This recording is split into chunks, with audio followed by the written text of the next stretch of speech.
8, 7, 6, 5, 4. Command engine start. 2, 1.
We are now watching Blue Origin's New Shepard's spacecraft with a successful liftoff of its 19th flight, now hovering more than 62 miles above Earth. It hit speeds upwards of 2,100 miles an hour, a total of an 11-minute flight. And now, Emma, it is simply hovering just on the edge of space. Imagine what it's like to see that view in person. Zero gravity. It looks like they have entered. This is astounding to watch live. Let's bring in CNN's Rachel Crane live at the launch site in Texas, and Colonel Chris Hadfield, a former International Space Station commander. Rachel, you are there on the ground. What was it like when it took off? You guys, yeah, I'm sorry to cut you off. I just get so excited. This stuff never gets old. Being on the ground here for these historic, rocket launches, and now, they're happening just, a month apart. Right now, we know that they're in zero G. We can hear their voices, hear the excitement, this incredible experience, the ride of their lives, really.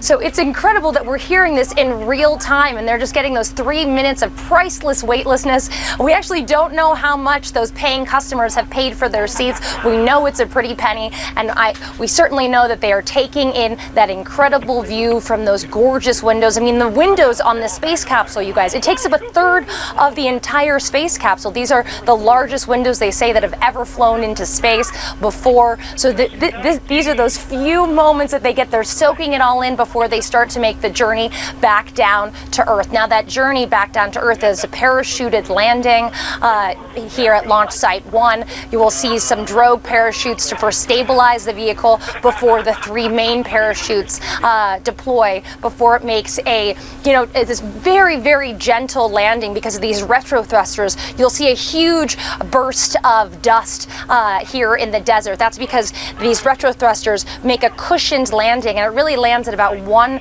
mile per hour, which is absolutely incredible. And we're also going to see that booster landing. That's because the space capsule and the booster that flew today, they've already flown 4 times before. Reusability is now the standard in the space industry. This was once, the the stuff of science fiction. So we don't just see a rocket launch today and a landing. We see a booster landing as well, and it makes that pinpoint landing. This will be the 5th time that this booster will have done so. So that should be happening just any minute now, in about I'd say about a minute. But any minute now, the astronauts on board, the 6 of them, they'll be strapping back in to their seats. I'm sure they'll be very disappointed to be coming back down to Earth. Boris, Kamara, and Mara. And Chris, you've been blessed to experience what they're feeling now in much more dramatic terms. You spent quite a bit of time on the International Space Station, but even these few minutes of weightlessness, if what we're hearing in the background is Michael Strahan cheering and shouting his head off, for us that have never had that opportunity to go off into space, what is that like? Boris, it's a few minutes beyond Earth. And as Rachel was saying, you're weightless, which is like you've suddenly been given a superpower. You can fly. I mean, Michael Strahan's had superpowers before, but he can fly right now. And they can see all the way, like halfway across the United States in just a glance, the curve of the world, and they're up in the blackness of space. They're way above the thin blue of the atmosphere. And it may be a short time, but it's a really perspective altering time. And they'll be soaking up the last little bits of it as they strap in. But it's an amazing human experience enabled by this new technology. It's wonderful to watch, and especially for Laura. Her dad did it 60 years ago, almost the exact same flight. She's getting to experience that profile now. Rachel, you're pointing out what you're seeing. What are you seeing from your vantage point? Right, so I don't know if you guys could hear, we just heard the sonic boom of the booster landing, and I kept looking over my shoulder because we could see it landing right behind me, that booster, so making that the 5th time that pin, and they just confirmed it, booster touchdown, which we just saw, and now what we hear now, I think, is that's still just the reverberation of the sonic boom. But anyway, so we know, we can confirm that the booster has landed. The capsule will be landing anytime soon. But as Chris was just pointing out, what he was speaking of, the moment in zero gravity that these astronauts just got to experience, it's often Rachel, called the let's overview stop effect, for a seeing moment the and just curvature listen into this launch, to this landing.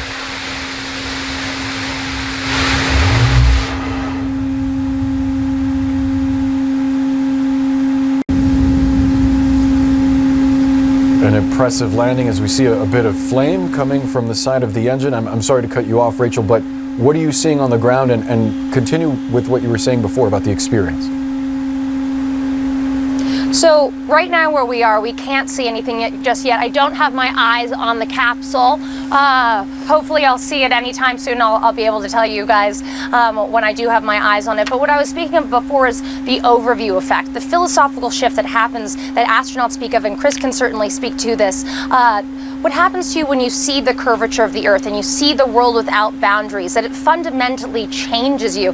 We heard William Shatner speak so eloquently about this once he landed just, a little over a month ago. Same thing with Jeff Bezos, and really everybody, most astronauts who have traveled to space speak about this overview effect and how it makes them stewards of planet Earth. And that's really one of the motivations that Blue Origin has behind this whole new Shepard program. They want to help democratize space, allow more people to travel into space so they can become stewards of planet Earth. Oh, I think we have now, guys, I can confirm I have eyes on the capsule.